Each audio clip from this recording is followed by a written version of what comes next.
back at it for another night. And tonight, I wanted to go over the best school to start a dynasty with. Last night, I did the worst school, and that is the best video I've done so far. So let's try the best and see if that does equally as well.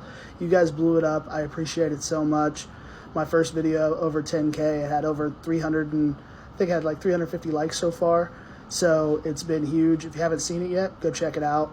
But we've got it down to about 5 different answers for the best school.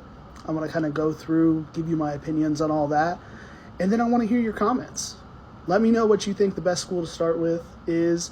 And we're talking about to start, dominate, destroy, never let anybody else see the light of day. That type of best school to start with. Not many of us play that way, but I do think it's kind of the opposite of what's the hardest school to start with.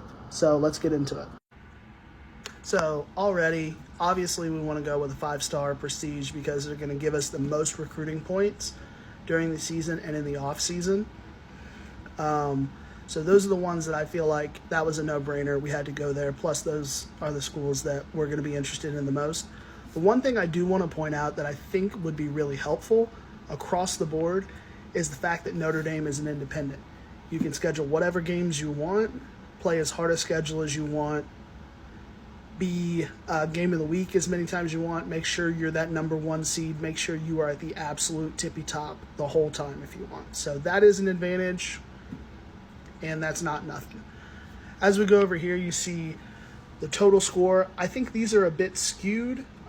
Realistically, it comes down to academic, campus, and champ is what it comes down to, there being the difference.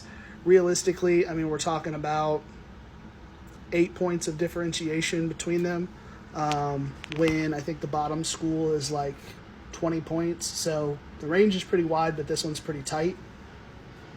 When we look at pipelines, the absolute worst pipeline is Notre Dame.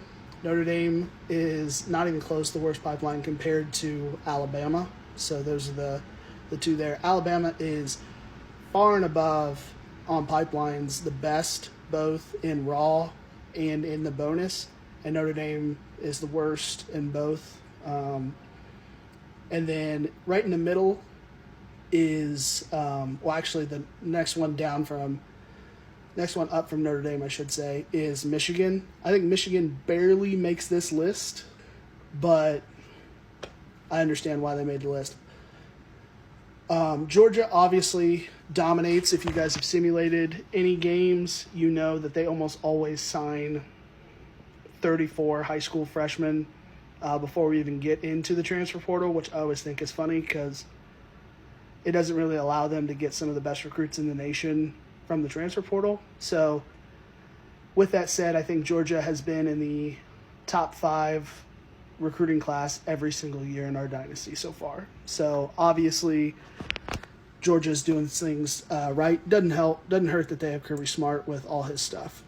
But when we look at all these different pitches, the thing that stands out, I think, is the academic prestige for Alabama, which is a 4. Championship contender for Notre Dame, or for Michigan, which is a 10. Campus for Notre Dame, which is a 10. Academic for, I think that's Georgia and Ohio State. And then Notre Dame with being in the independent and Notre Dame's stadium. The thing that I will say does help is everyone except Alabama, you should be in the mix across the board for every recruit. So you shouldn't be locked out due to a deal breaker. There won't be any deal breakers for academic, but you would definitely be at a disadvantage. So I think it's one of those things that if you want the most availability, these are the schools that are going to give you the most availability. I think if it were me, just with the pipelines being so strong, and I know how much that matters, I would go Alabama. Even though they've got the 4 in the academic, that's not a deal breaker. and they have such good stuff in everywhere else. So let me know what you think, and let's talk about it some.